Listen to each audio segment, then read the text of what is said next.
বিদেশে যাওয়া কর্মীরা ৮০% সমস্যা নিয়ে যান ঢাকা থেকে, মন্তব্য পররাষ্ট্র উপদেষ্টার। প্রবাসীদের সমস্যা সবার আগে সমাধানের আহ্বান। হজ ফ্লাইট শুরুর বাকি 11 দিন, প্রস্তুত হচ্ছে আশকোনা ক্যাম্প। নানান উদ্বেগ থাকলেও সমাধানের আশ্বাস কর্তৃপক্ষের। এবং গণহত্যার জন্য পাকিস্তানকে ক্ষমা চাওয়া ও ক্ষতিপূরণ দাবি যৌক্তিক বলছেন বিশ্লেষক। গতি ফিরছে ঢাকা ইসলামাবাদ সম্পর্কে। যদি মীমাংসা করতে হয় তাহলে দুটোই কিন্তু একটা পলিটিক্যাল ডিসিশন নিতে হবে, এবং পলিটিক্যাল ডিসিশন একবার হাইয়েস্ট অফিসিয়ালি নিতে পারে। চেষ্টা করছি যে সকলের সাথে সম্পর্কগুলোকে পুনর্বিন্যাস করার জন্য।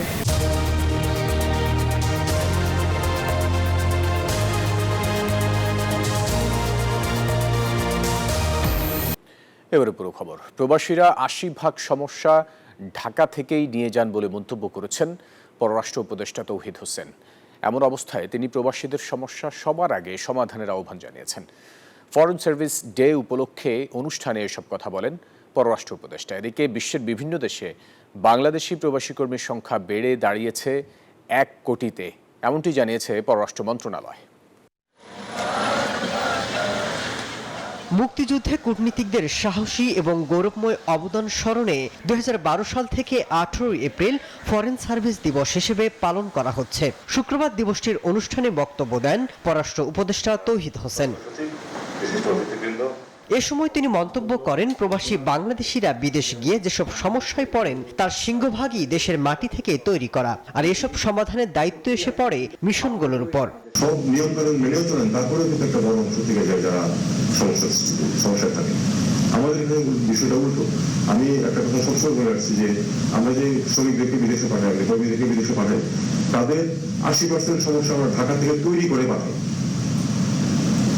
আর ২০% সমস্যা সৃষ্টি হয় মিশনে যাওয়ার পর। এমন অবস্থায় সবার আগে প্রবাসীদের সমস্যার সমাধানে আহ্বান জানান পররাষ্ট্র উপদেষ্টা তৌহিদ হোসেন। অত্যন্ত স্বল্প লোকবল দিয়ে আমার যদি ৫০ জন লোক থাকে সৌদি আরবে, আমি কি করে ১০ লক্ষ সমস্যার সমাধান করব? পররাষ্ট্র উপদেষ্টা তৌহিদ হোসেনের বক্তব্যে স্পষ্ট হয়ে ওঠে, বাংলাদেশের বৈদেশিক নীতির অগ্রাধিকার এখন কেবল রাষ্ট্রীয় স্তরে সীমাবদ্ধ নয়, বরং সাধারণ মানুষের সেবা নিশ্চিত করাও এর একটি গুরুত্বপূর্ণ অংশ। বাংলাদেশের পক্ষে জনমত সৃষ্টিতে। মাসুদ রানা, নিউজ 24। অতিরিক্ত শুল্ক ইস্যুতে বাংলাদেশ যেসব পদক্ষেপ নিচ্ছে তা মার্কিন প্রতিনিধিদের জানানো হয়েছে। এ বিষয়ে সমঝোতার আলোচনা চলমান রয়েছে বলে জানিয়েছেন পররাষ্ট্র উপদেষ্টা মোহাম্মদ তৌহিদ হোসেন। শুক্রবার সকালে ফরেন সার্ভিস ডে উপলক্ষে আয়োজিত অনুষ্ঠান শেষে সাংবাদিকদের এসব কথা বলেন তিনি। পাকিস্তানের পররাষ্ট্র সচিব আমনা বালুচের সঙ্গে আলোচনা প্রসঙ্গেও জানতে চান সাংবাদিকরা। জবাবে উপদেষ্টা বলেন, এ বিষয়ে সংশ্লিষ্ট সচিব বিস্তারিত তুলে ধরেছেন, তার সঙ্গে শুধু সৌজন্য সাক্ষাৎ হয়েছে। সমস্যার সমাধান না হলে যদি ওখানে যুদ্ধ শেষও হয়ে যায়, তারপরে শান্তি আসবে না, এটা আমি শক্তভাবে বলেছি। সত্যিকার অর্থে আমরা একজন নতুন প্রতিবেশী মুখোমুখি, যারা আবার নন স্টেট অ্যাক্টর, তাদের সাথে আমরা না পারছি ওপেনলি স্বাভাবিকভাবে আলোচনা করতে, না পারছি তাদেরকে ইগনোর করতে। এই ডিফিকাল্ট সিচুয়েশন। আর তাদেরকে আরেকটা কথা আমি বলেছি যে there will be a time যখন হয়তো এই সমস্যাটা ফিতিয়ে আসবে এবং তার সমাধানের দিকে যাবে, তখন আমাদের যে বন্ধু রাষ্ট্র আছে এবং শক্তিশালী রাষ্ট্র যারা আছে, তারা চাপ সৃষ্টি করতে হবে ওখানে যে নতুন ডিসপেন্সেশন আসবে তাদের উপরে, যে রোহিঙ্গাদের। দর্শক, হজ ফ্লাইট শুরুর আর মাত্র 11 দিন বাকি, এখনও শেষ হয়নি সরকারি ও বেসরকারিভাবে যেতে ইচ্ছুক যাত্রীদের বায়োমেট্রিক ভিসার কাজ।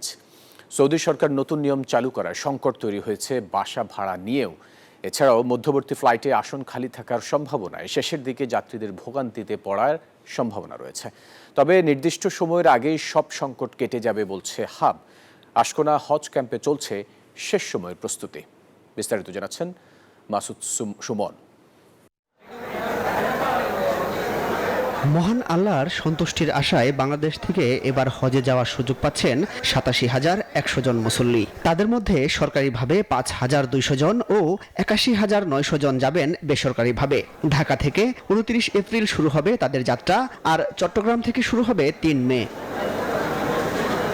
এবার বাংলাদেশে বিমানবন্দরে সব কাজ শেষ করে সরাসরি মদিনায় যাওয়া ও প্রযুক্তিগত বেশ কিছু সুবিধা পাবেন দেশের হজ যাত্রীরা। তবে বরাবরের মতোই কাটেনি আবাসন সংকট। আগে অনলাইনে আবাসনের সব তথ্য পেলেও সৌদি সরকারের নতুন নিয়মে তা বন্ধ হওয়ায় কিছুটা সংকট রয়েছে। তবে বেঁধে দেয়া সময়ের মধ্যেই সমস্যা সমাধান হবে বলে জানান হাব সভাপতি। সেই তসিয়াগুলা ঈদের পরে আসে, রমজান ঈদের পরে আসে। যে সৌদি সরকার আমাদেরকে 26শে মার্চ পর্যন্ত সময় দিয়েছিল, সে ব্যাপারে আমরা অনেকেই বাড়ি-ভাড়া করতে পারি না। তো তারপরে তারা সিস্টেমটা খোলা রাখছে। তারা এরপরে 5ই মে পর্যন্ত সময় দিয়েছিল।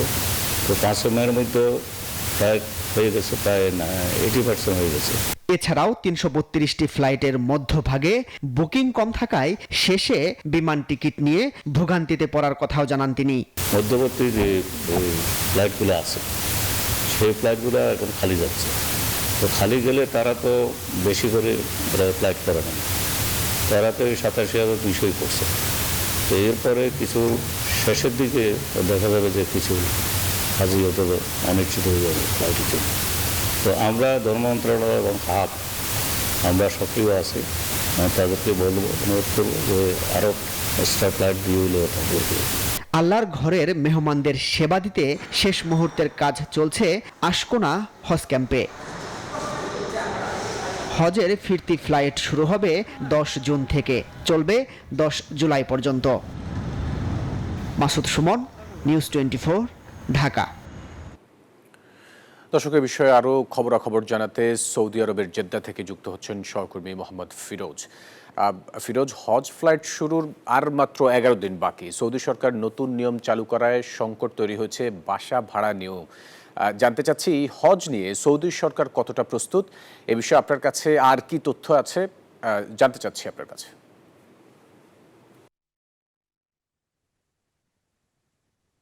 জি, ধন্যবাদ ফয়সাল আপনাকে। আপনি সুন্দর একটা প্রশ্ন করেছেন। সৌদি যে নতুন নিয়ম চালু করেছে সেই নিয়ম অনুযায়ী বাংলাদেশে প্রায় সবগুলো এজেন্সি, হজ এজেন্সি এবং সরকারি বেসরকারি সবগুলো প্রায় বাড়ি ভাড়া সম্পন্ন করেছে। আমি কিছুক্ষণ আগে হজ মিশনের হজ কাউন্সিলর জনাব জহিরুল ইসলামের সাথে যোগাযোগ করেছি।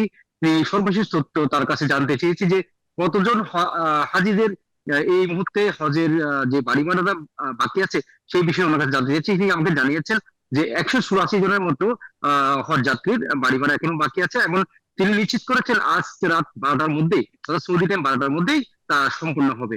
এছাড়াও আপনি জানেন সৌদি সরকারের যে নিয়মটা করেছে সেটা শুধু বাংলাদেশ নয়, পুরো পৃথিবীর বিশ্বের সমস্ত দেশের জন্য তারা এই নিয়মটা চালু করেছে। কারণ হজের আনুষ্ঠানিকতা শুরু হওয়ার আগে তাদের প্রস্তুতি, তাদের সব ধরনের আইন শৃঙ্খলা সহ সব ধরনের তারা সম্পূর্ণ করেছে প্রায়।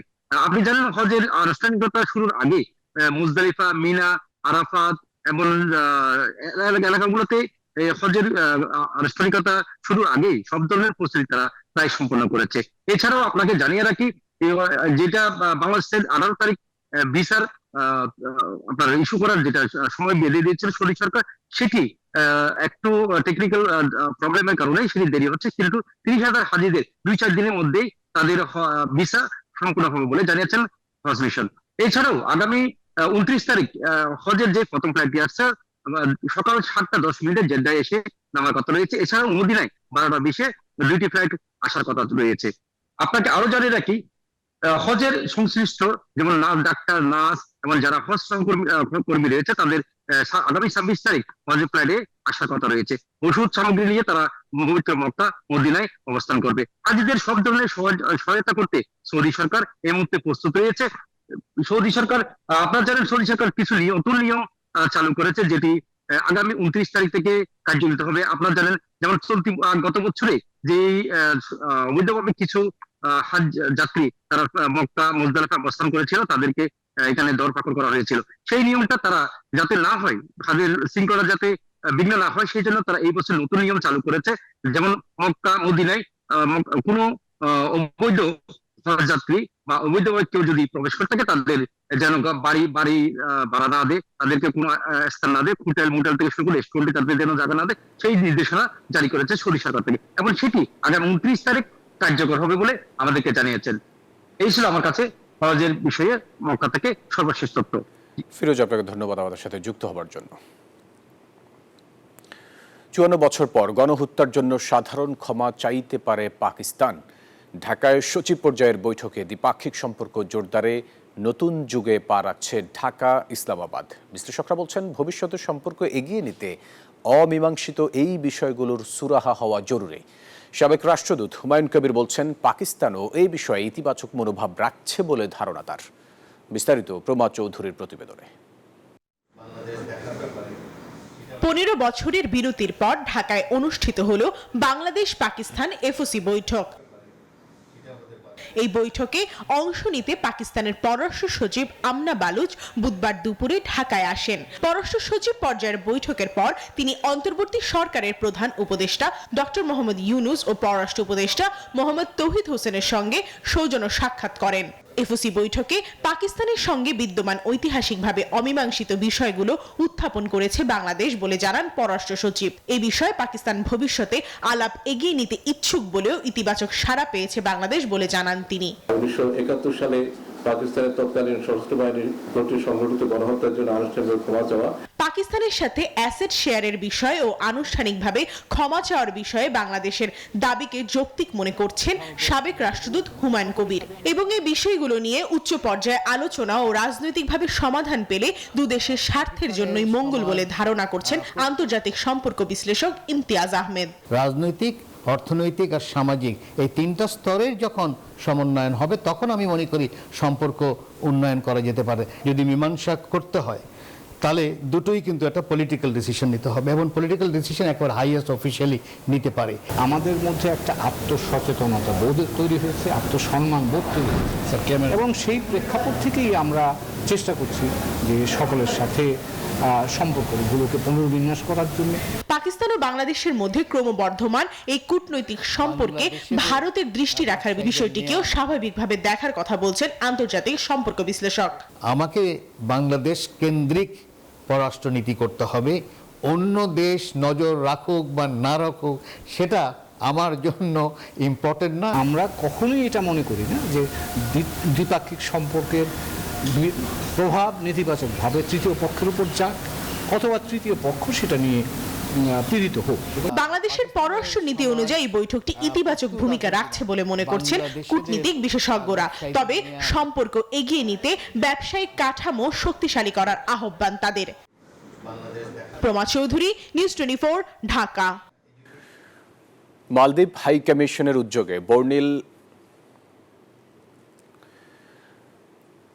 মালদ্বীপ হাই কমিশনের উদ্যোগে বর্ণিল আয়োজনে উদযাপিত হয়েছে বর্ষবরণ। ব্যাপক উৎসাহ উদ্দীপনায় সংস্কৃতির ডালা সাজিয়ে বর্ণিল উৎসবে উদযাপিত হলো প্রাণের এই উৎসব।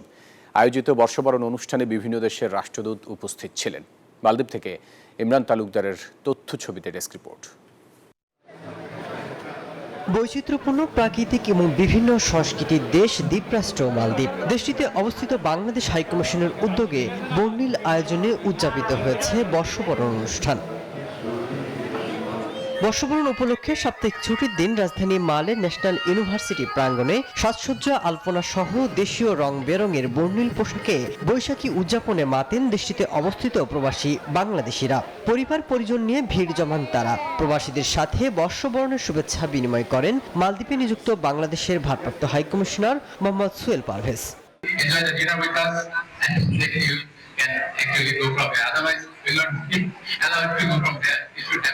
বাংলাদেশী সংস্কৃতি এবং ঐতিহ্যকে ধারণ করে এবং আমাদের সংস্কৃতিকে বিদেশের মাটিতে তুলে ধরার একটা আপ্রাণ চেষ্টা। শুধু এখানে বাঙালিরা নয়, বাংলাদেশি ছাড়াও পৃথিবীর অন্যান্য দেশের অনেক অতিথিবৃন্দরাই আজকে এই অনুষ্ঠানে উপস্থিত ছিল। এ সময় বাংলাদেশের ঐতিহ্যবাহী বালিশ খেলা সহ বিভিন্ন রকম খেলাধুলা অনুষ্ঠিত হয়। সেই সাথে বাংলাদেশের বিভিন্ন খাবার পরিবেশনের পাশাপাশি দেশীয় নানা আয়োজন ভিনদেশীদের মন কেড়ে নেয়। বাংলাদেশ হাইকমিশন কর্তৃক এই অনুষ্ঠিত নববর্ষের প্রোগ্রামে এসে খুবই ভালো লাগছে। এখানে মনে হচ্ছে যেন একখণ্ড বাংলাদেশ। সবাই ফ্যামিলি নিয়ে এখানে এসেছি, একে অপরের সাথে সাক্ষাৎ হয়েছে, সবাই একটা আনন্দ ভোগ করলাম। বাংলাদেশ দূতাবাসের চমৎকার এমন আয়োজনে খুশি প্রবাসীরা, আর এই ধারা অব্যাহত রাখার প্রত্যাশা ব্যক্ত করেছেন তারা। Desk report, news 24। একটা বিরতির সময় হলো, সাথে থাকবেন। আবারও স্বাগত সংবাদে। প্রধান উপদেষ্টার সাথে সংলাপে কেন অসন্তুষ্ট ছিল বিএনপি, এমন প্রশ্নের বৃত্তে এখন রাজনীতি। বিএনপির সিনিয়র নেতারা বলছেন, নির্বাচনের সুনির্দিষ্ট রোডম্যাপ না থাকায় খানিকটা হতাশ করেছে বিএনপিকে। একই সঙ্গে তারা বলেছেন, অন্তর্বর্তী সরকার দীর্ঘ সময় থাকলে গ্রহণযোগ্যতা হারাবে পশ্চিমা দেশগুলোর, দূরত্ব বাড়বে অংশীজনদের সাথেও। বিস্তারিত জানাচ্ছেন মারুফা রহমান। ডিসেম্বরের মধ্যেই নির্বাচন ও এটিই তাদের সময়সীমা। বুধবার প্রধান উপদেষ্টার সাথে সংলাপে এমন বার্তা নিয়ে যায় বিএনপি। দলের এমন অবস্থান থেকে নির্বাচন নিয়ে সরকারের উপর চাপ তৈরি করতে চেয়েছিল বিএনপি। তবে বৈঠকে নির্বাচনের সময়সীমা নিয়ে প্রধান উপদেষ্টার বক্তব্যে সন্তুষ্ট হয়নি দলটি। আমরা একেবারেই সন্তুষ্ট নই, আমরা পরিষ্কার করেই বলেছি। বিএনপির এই অসন্তোষে রাজনীতির আকাশে জমাট বাঁধে সন্দেহের কালো মেঘের। দলটির দাবি, নির্বাচন নিয়ে সুনির্দিষ্ট রোড ম্যাপ না থাকায় জনমনেও জেগেছে হতাশা। আর সন্দেহের ঝড় আরও বেগবান করেছে সাম্প্রতিক সময়ে কয়েকজন উপদেষ্টা এবং এনসিপির নেতাদের অন্তর্বর্তী সরকারকে লম্বা সময় ক্ষমতায় থাকার কথা বলায়। বিএনপির নেতারা বলছেন, এই সরকারের বয়স 8 মাস পার হলেও নির্বাচনের সুনির্দিষ্ট রোডম্যাপ দেয়া হচ্ছে না। সে কারণেই তৈরি হচ্ছে সন্দেহ এবং উঠছে নানা প্রশ্ন। রোডম্যাপ দিলে সেখান থেকে ব্যাকওয়ার্ড যে কাজগুলো করতে হয়, সব কাজগুলো সম্পাদনের জন্য যত স্টেক হোল্ডার আছে সবাই প্রস্তুত থাকে এবং তারা তাদের কাজগুলো করতে পারে, তারা তাদের কর্মসূচি নির্ধারণ করতে পারে। এটা সরকারের জন্য ভালো, দেশের জন্য ভালো। সরকারের যে প্রতিষ্ঠানগুলো আছে, যে কাজগুলো আছে, তাদের জন্য ভালো। আমরা তো কোঅপারেট করছি। সংস্কারের কথা ওনারা বলছেন, সেটা যতটুকু ঐক্যমত হয় সেই ঐক্যমতে করে চার্টার সই করে রুট ম্যাপ দিয়ে নির্বাচনে চলে গেলেই হয়। এখানে তো কাল কাপন করার কিছু নাই। শেখ হাসিনার যে বিচার, সেটা নিয়ে বিদেশিরা তো অনেক সময়ই বলে যে এত টাইম লাগছে কেন, যেখানে ইউএন রিপোর্ট আছে যে সে হত্যা করেছে, তো সেটা শুরু করতে টাইম লাগে কেন, তার সেটা চার্জশিট হয় না কেন এখনো। নীতি নির্ধারণী ফোরামের নেতারা মনে করছেন, অন্তর্বর্তী সরকার দীর্ঘ সময় থাকলে আন্তর্জাতিক সম্প্রদায়, বিশেষ করে পশ্চিমা দেশগুলোর কাছে গ্রহণযোগ্যতা হারাবে। একই সাথে দূরত্ব বাড়বে অংশীজনদের সাথেও। ভারত বাংলাদেশ সম্বন্ধে যেভাবে অপপ্রচার চালাচ্ছেন, নানান রকমের কনফিউশন সৃষ্টি হচ্ছে ইন্টারন্যাশনালি। মানুষের মনে করতে হয়তো বাংলাদেশে একটা মাইনরিটি রিপ্রেশনের দেশ হয়ে গেছে, সেটা না, আসলে তো তা না। বাংলাদেশে সে সমস্যা নাই। তো এই যে আস্তে আস্তে করে গভীর একটা সমস্যার সৃষ্টি করছে বৈদেশিক সম্পর্কে এবং ওয়েস্টার্ন ওয়ার্ল্ডের কাছে, কিন্তু western world very sensitive about the minority. সবাই যেহেতু মতামত দিয়েছে, ঐক্যমত কোথায় কোথায় হয়েছে, এটা তো নির্ধারণ করা খুবই সহজ ব্যাপার এখন। এবং তারপরে জাতীয় সনদ সই করতে না হলে আর 1 সপ্তাহ 2 সপ্তাহ লাগবে, এই তো। এরপরে নির্বাচনের বাধাটা কোথায়, যেখানে নির্বাচন কমিশন প্রস্তুত। এদিকে অন্তর্বর্তী সরকারের আইন উপদেষ্টা ডক্টর আসিফ নজরুল বলেছেন, নির্বাচনের বিষয়ে যে উপদেষ্টা যাই বলুক না কেন, প্রধান উপদেষ্টার কথাই চূড়ান্ত। নির্বাচনের 2 মাস আগে রোডম্যাপের ঘোষণা করা হবে বলেও জানান তিনি। সংস্কারের ব্যাপারে অত্যন্ত আন্তরিক। মারুফা রহমান, নিউজ 24, ঢাকা। সংস্কার কাজ শেষ করে দ্রুত নির্বাচন দেওয়ার আহ্বান জানিয়েছেন জামায়াত ইসলামীর সেক্রেটারি জেনারেল অধ্যাপক মিয়া গোলাম পরওয়ার। শুক্রবার সকালে কুমিল্লা লাকসাম উপজেলা ও পৌরসভার কর্মী সম্মেলনে যোগ দেন তিনি। বলেন, প্রধান উপদেষ্টা ডক্টর মোহাম্মদ ইউনূসের দেয়া সময়সীমার মধ্যেই নির্বাচন হতে পারে। ভোটের সব ধরনের প্রস্তুতি সম্পূর্ণ করে রেখেছে জামাত। এদিকে একটি নিরাপদ ও মানবিক বাংলাদেশ গড়তে চায় তার দল বলেও জানান জামায়াতের সেক্রেটারি জেনারেল। জনপ্রতিনিধির কাছে ক্ষমতা হস্তান্তরের লক্ষ্যে, একটি জাতীয় নির্বাচনের লক্ষ্যে আমরা যে অভিযাত্রা শুরু করেছি, তিনি নির্বাচনের একটি ডেডলাইন দিয়েছেন।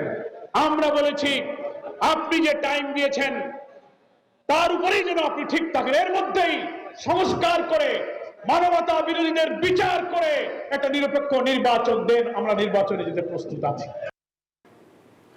বর্তমান সংবিধানের অধীনে বৈধ সরকার গঠন করা সম্ভব নয়, এমনটি মন্তব্য করেছেন রাষ্ট্রচিন্তক ফরহাদ মজহার। তার মতে, সংবিধান নয়, বাংলাদেশের জন্য প্রয়োজন একটি গঠনতন্ত্র। নতুন বাংলাদেশ বিনির্মাণে পলিটিক্যাল কালচার বদলাতে চায় এনসিপি। শুক্রবার জাতীয় প্রেস ক্লাবে এক আলোচনা সভায় এসব কথা বলেন বক্তারা। জাতীয় প্রেস ক্লাবে জাতীয় সংস্কৃতি প্রেক্ষিত নতুন বাংলাদেশ শীর্ষক গোলটেবিল আলোচনা সভা। অংশ নেন কবি ও রাষ্ট্রচিন্তক ফরহাদ মাজহার, চিত্রনায়ক ইলিয়াস কাঞ্চন সহ বিশিষ্টজনরা। উদ্বোধনী বক্তব্যে ফরহাদ মাজহার বলেন, বাংলাদেশের জন্য সংবিধান নয়, প্রয়োজন একটি গঠনতন্ত্র। যে এই ধরনের গণ উৎসব যদি আমরা তৈরি করতে পারি, তাহলে আমরা একটা গণতান্ত্রিক রাষ্ট্র আমরা গঠন করতে পারবো। কারণ গণতান্ত্রিক রাষ্ট্র গঠন করার মানে হচ্ছে ব্যক্তি সমষ্টিকে উপলব্ধি করে, সে সমাজের অন্তর্গত, এটা সে উপলব্ধি করে, তার শাহাদা হয়, তার উপলব্ধি হয়, সে সাক্ষ্য দিতে পারে আমি সমষ্টির অন্তর্গত। আর সমাজও বুঝতে পারে ব্যক্তি সমাজের গুরুত্বপূর্ণ। আলোচনায় এনসিপির যুগ্ম আহ্বায়ক সারওয়ার তুষার বলেন, ধর্ম এবং সেকুলারিজমকে মুখোমুখি করে রাজনীতি করেছিল আওয়ামী লীগ।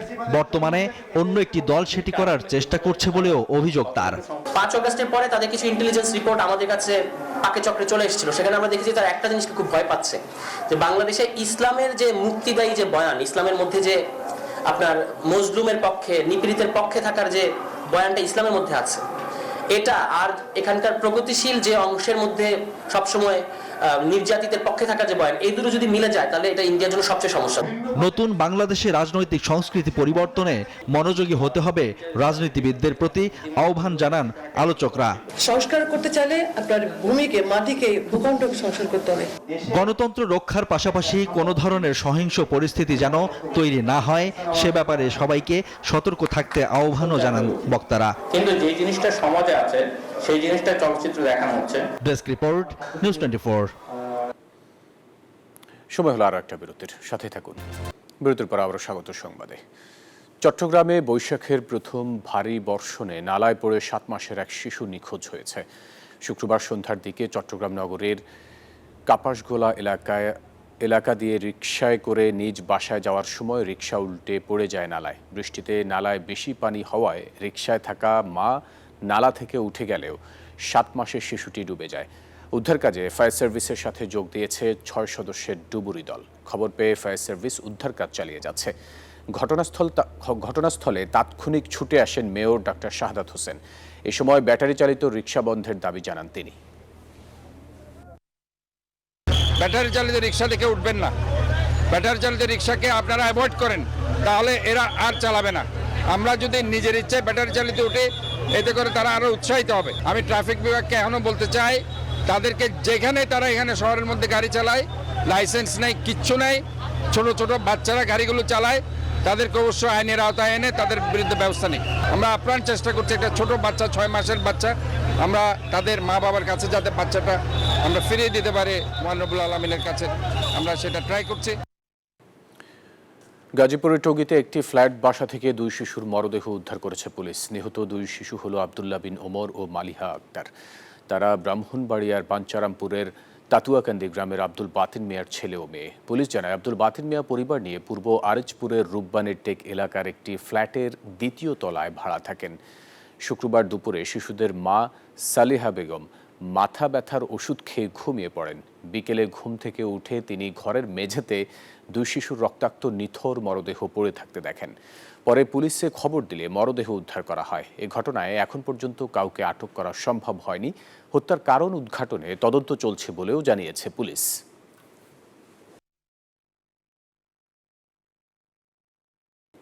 এবারে খেলার খবর।